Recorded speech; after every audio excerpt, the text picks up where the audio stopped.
Welcome to Strictly Facts, a guide to Caribbean history and culture, hosted by me, Alexandria Miller. Strictly Facts teaches the history, politics, and activism of the Caribbean and connects these themes to contemporary music and popular culture. Hello, big ups everyone. Thank you so much for tuning in to Strictly Facts, a guide to Caribbean history and culture. If you are no stranger to the podcast, you know we've had quite a few conversations on the various languages of the Caribbean, be that our vibrant nation languages, Papiamento in the Dutch Caribbean, and so much more. But how many times have you considered the languages that are not directly spoken, or at least in the way that I'm communicating and sharing with you now?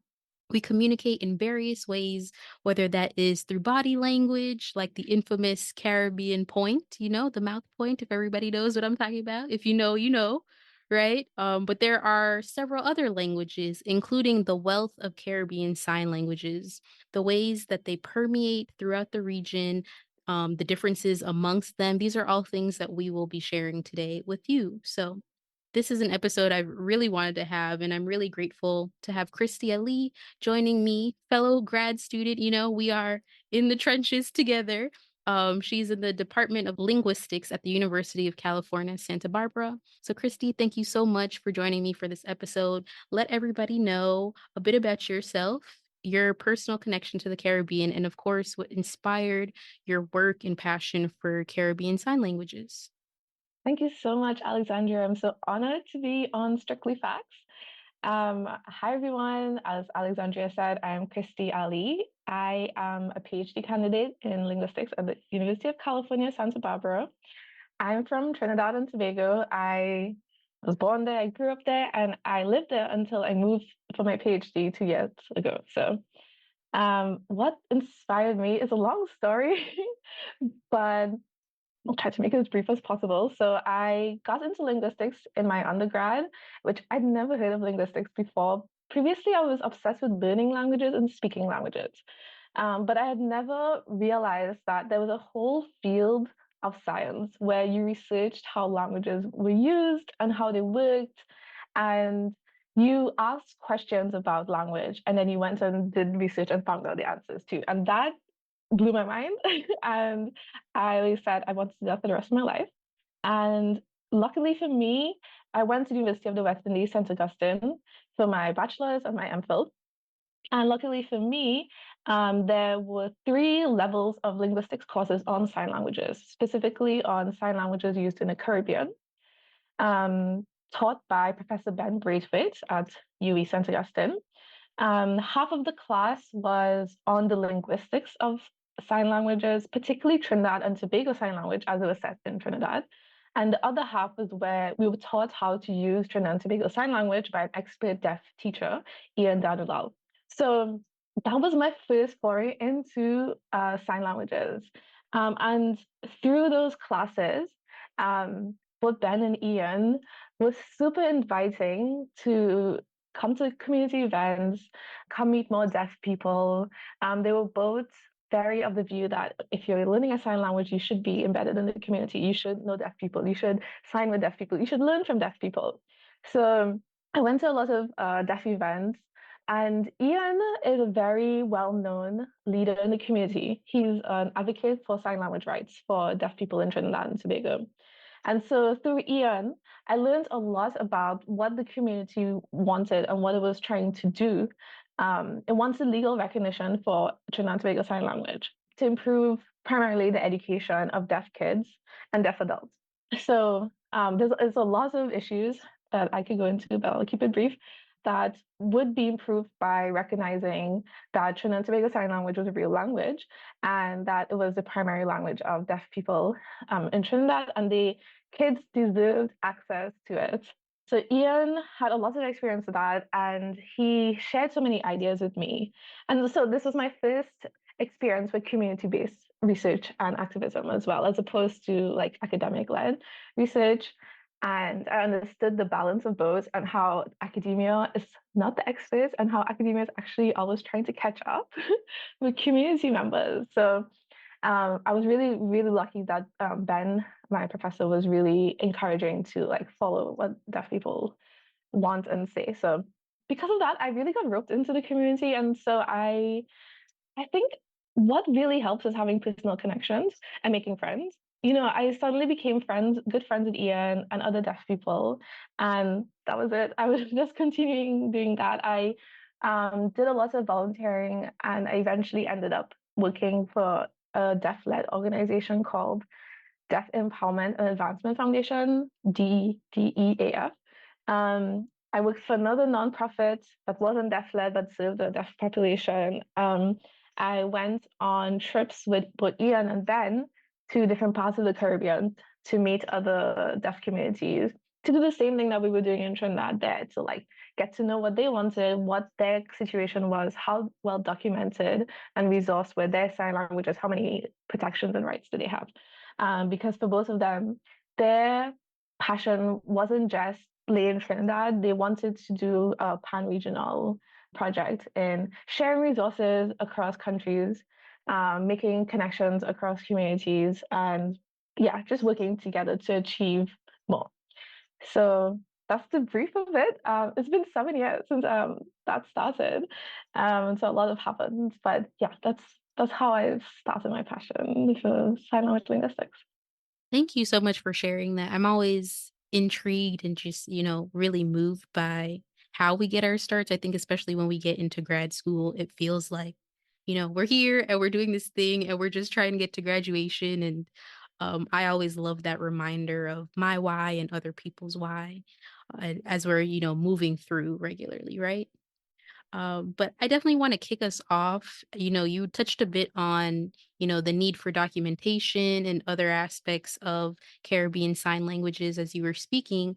And, when I think of oftentimes, whether that's English in the region, but, that also applies to several other languages, we think of the ways that they came to the region, through colonization and, which ones really get uplifted versus which ones don't.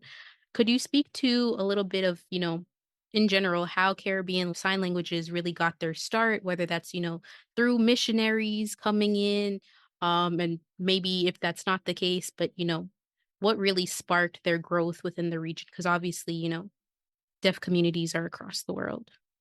Yeah, absolutely. That's such a good question. And I do agree, knowing the history really helps to know where we're headed. Hmm. So I'll start off by saying that you may have heard of American Sign Language. So people usually think of American Sign Language when they hear sign language. And a misconception people have is that there's one sign language. I hear this a lot.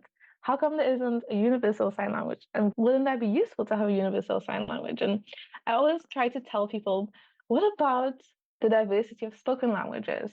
The same way that spoken languages vary, are diverse, there's 7,000 spoken languages at the moment, so too the sign languages are diverse. So, in terms of the origins of sign languages, to an extent, they do mirror the origins of spoken languages. So, you can imagine some spoken languages do descend from parent spoken languages. So, like French descending from Latin, for example. American Sign Language is a good example of that. American Sign Language descended from French Sign Language, and that's true of other European languages. In the Caribbean and in the global South is a bit different because deaf education doesn't play as much of a role in the origins of sign languages. So there's lots of rural areas where the communities don't use the sign language in formal education. They use it outside of formal education. It emerged naturally in a community where there's multiple generations of a family, where there's multiple deaf people in different generations, and the language emerged out of like a need to communicate with one or a few deaf people, and then it was passed down to further generations and nativized. So it was acquired natively by young people. So you could say it emerged organically.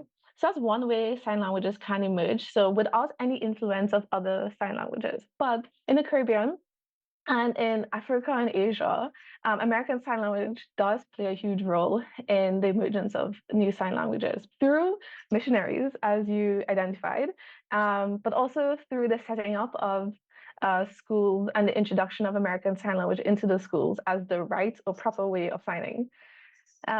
So Missionaries, you're right, they have been in the region for many, many decades and they'll continue to be there. Canadian and US missionaries who bring ASL and try to, well, convert deaf people. And it's quite powerful because oftentimes deaf people are isolated in families who don't want to sign with them. But these churches present like an opportunity for social communication and having a social network because they're usually hearing people in those churches because they really want to convert you who sign very fluently. So churches can be a huge factor for deaf people to make friends, to have a network. And then in deaf education, there were missionaries and proponents of ASL coming to the region, particularly around the 60s, 70s, and 80s, and introducing ASL to those teachers in the schools who were all hearing, by the way, so they don't know what the best way is, right, for deaf people to learn. They just know that, hey, this comes from the global north. It seems great. And so ASL was introduced as a method that you can communicate with deaf kids. And so that in the 60s, 70s, and 80s presented a major shift for a lot of deaf communities in the Caribbean, particularly Trinidad and Tobago, Guyana, Grenada, a bunch of other, like Cuba, lots of other Caribbean territories. So if there was a sign language before, it was now being dominated by ASL. And in some cases, the formal sign language has persevered. So in Trinidad and Tobago, there's still Trinidad and Tobago Sign Language, which was what they were using before ASL was introduced. But of course, with ASL being introduced into the schools and schools being a major transmitter of language, the newer generation started using ASL. And then with the introduction of globalization and media, it's so dominant in media. That's the main sign language that people see.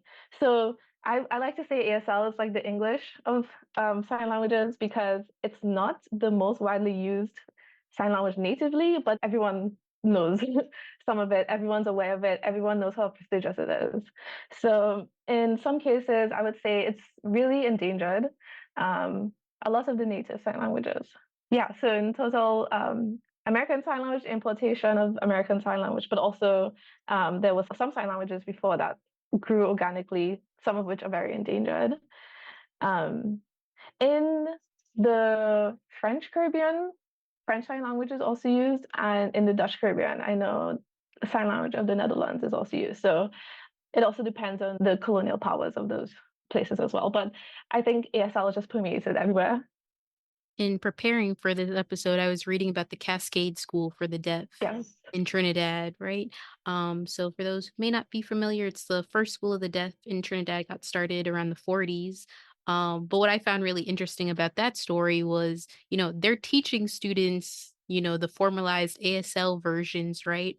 But the students, when they went back to the dorms, were, in effect, I'm not sure if it was called Trinidad Sign Language yet, but they were maintaining their own versions of sign language different from what was being taught in the classroom. But again, to your point, right, these things get waned out over generations and, if they're not passed down, etc. You made a really interesting point, comparing like the ASL to English. How do you see various Caribbean sign languages differing from those of, the major like colonial influences? So, for Trinidad or for Jamaica, it would be Jamaican Sign Language to ASL, but it could be, Dutch Sign Language and Curaçaoan Sign Language. How are those similar? How are they different? Yeah. Well, first of all, I really like that you brought up Cascade School for the Deaf because I do think those kids, when the teachers weren't looking, sign in their own way. That's what we now know to be Trinidad and Tobago Sign Language. And I find that such a beautiful act of resilience. And that's not just about those deaf kids. I think that Caribbean people in general are very resilient about the use of language, that we have kept our ways of speaking despite hundreds of years of brutal colonialism. So I just want to say that's also something that really moved me. But yeah, I when I say that ASL is like the English of sign languages, people are like, oh yeah, ASL is like English, sign language is like English. I'm like, no, no, no, I didn't mean that. I don't mean it's the same as English.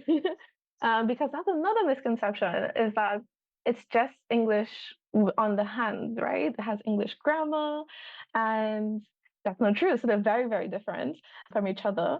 And sign languages vary differ from each other as well. So as you mentioned, Jamaica, so there is a national sign language called Jamaican Sign Language. And even though it's called Jamaican Sign Language, there's variation within that. So Jamaica is very big, has lots of different deaf schools. It's just massive, right? So there's different, I mean, in different parishes, people probably sign differently and all sorts of things. There's also a country sign in Jamaica that emerged in Top Hill, kind of a more rural area that didn't have any influence from ASL or Jamaican Sign Language, and those people have been really resilient in keeping country sign as well. So just within one territory, you can have multiple sign languages or multiple varieties. So there's so many misconceptions. Not one universal sign language, not like English or other spoken languages, and there's not one sign language per country as well. I think the one sign language per country is such a European colonial mentality because Europe is very much like one language, one nation, right? Which the US has adopted. And so people have this idea of one nation has to have one language. We know what it's like in the US, but that's not really true. Multilingualism is the norm in the world before it was crushed by colonization. And that's just true of sign languages and true of spoken languages too. So in terms of differences, I would say the national sign languages may tend to be similar because they tend to be the ones influenced by ASL, but they're still quite different. So a Trinidadian and a Jamaican who know Trinidadian and Tobago Sign Language and Jamaican Sign Language will be able to communicate, right? So there's probably ASL vocabulary in common, but a lot of the grammar is going to be so different. Just the Jamaicanness and the Trinidadianness will be so different. But those like national sign languages are the ones that tended, I mean, they tend to be the national ones because they are influenced by ASL as well. And the smaller, less recognized sign languages like country sign tend to be more marginalized and stigmatized even.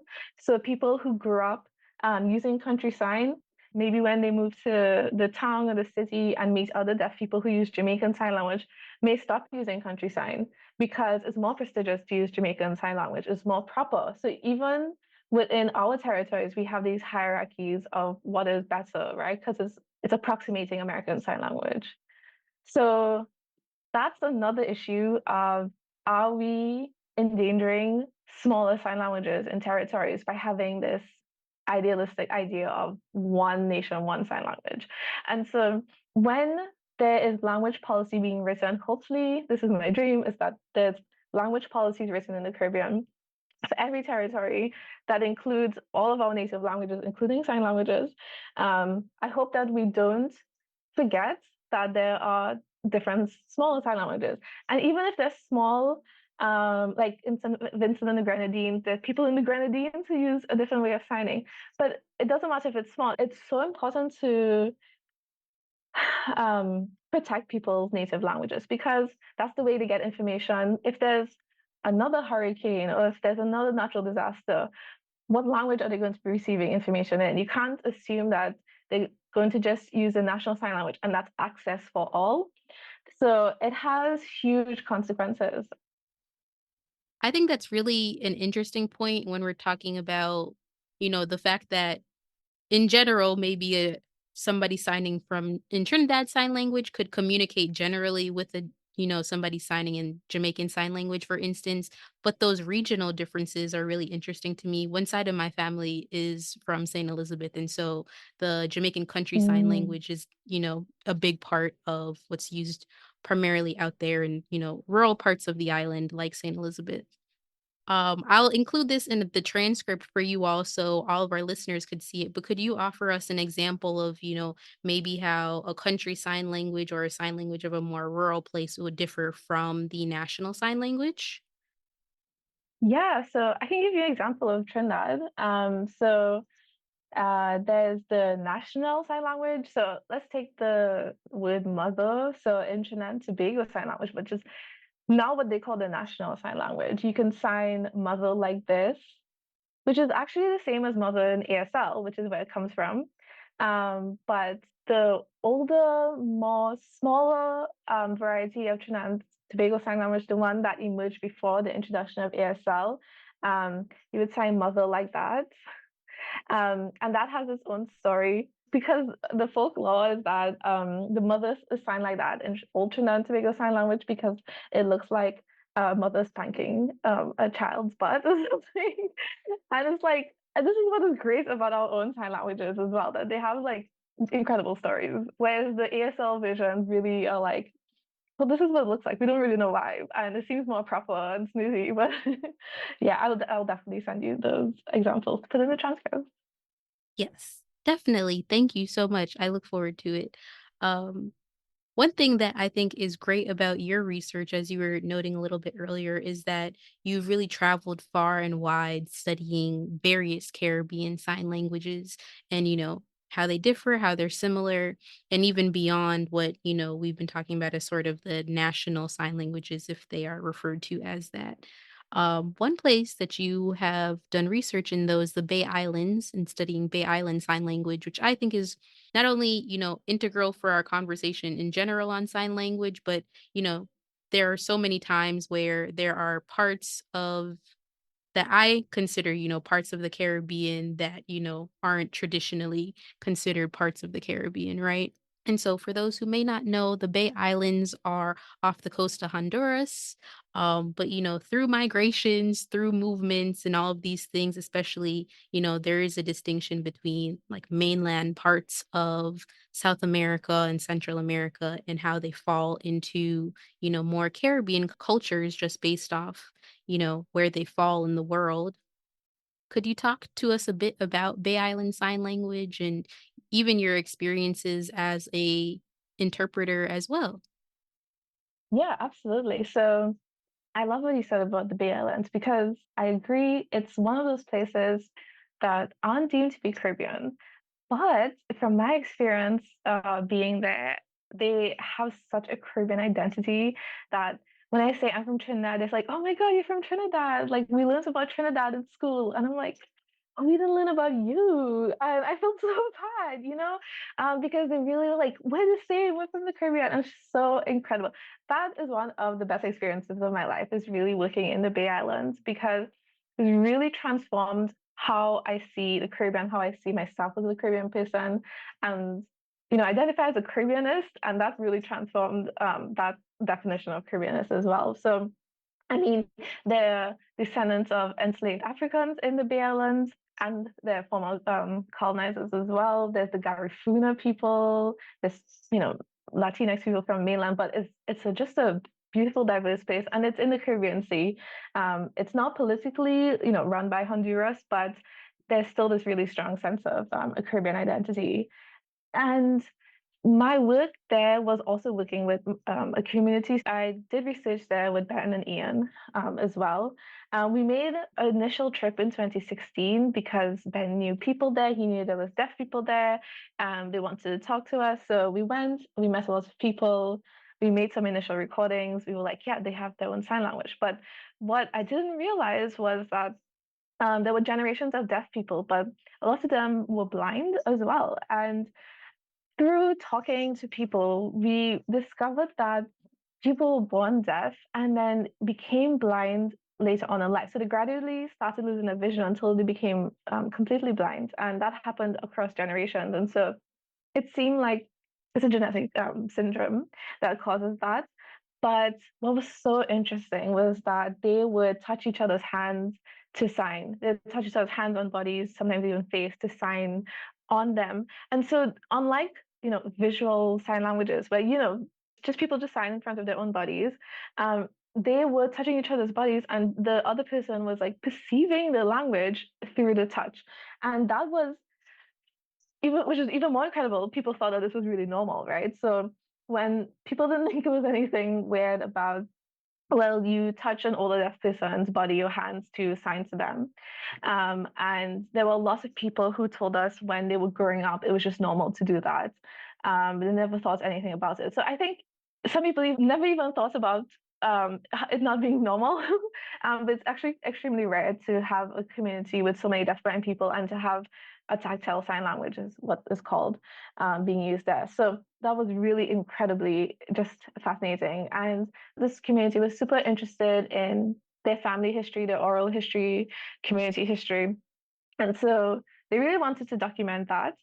More so than the language itself, because the youngest deaf person was over 50. And so, really, if there's no children acquiring a language, no deaf children at least acquiring a sign language, then it is unlikely to be passed on, right? So they're hearing people who sign, but they're not going to use it primarily unless there's a deaf person. So what they were more interested in was documenting their history. And so in 2018, we got a grant from the Endangered Languages Documentation Project to document this language. And the three of us lived there for 3 months, going to people's houses every day, talking to them, recording videos. They would tell stories about their past. We record conversations between two or three people. We would do interviews. We go around the island and they tell us things about, I don't know, their past and stuff. And we have 50 hours of video recording of the sign language and have a wealth of oral history. And so apart from just being a really incredible sign language, a tactile sign language, it just is a really important part of Caribbean history, I feel like. Just because the Bay Islands are left out, at least in our part of the Caribbean, as being part of the Caribbean, but also their history tells a lot about the history of the Bay Islands. A lot of their stories go back 100 years because it had been passed down generation to generation. And so I was learning about the history of the Bay Islands while I was learning the language, right? And so just one of the ways that being a linguist has really improved my entire life by really, really opening my mind to the possibilities of what it means to be Caribbean. You made a point that I think is really beautiful, just like, you know, we go in thinking we're studying one thing, right? You're there and we're going to document the language, but language tells so much of our history through that too, right? And just even, you know, holding to the fact that you can learn so much about a people, about the history, about colonization even, right?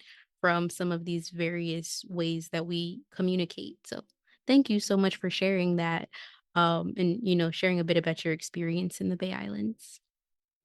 I definitely have to ask this question, the go-to strictly facts question of every episode, but one that, I think is very apt at this moment where in my view, right, I don't think people were necessarily paying a lot of attention to sign language until it became, there are a lot of like translators and interpreters during performances and concerts and things, right? And now we have TikTok and all the apps, and, Mhm. an interpreter will go viral because not only are they signing, but they're like jamming while they're signing, right?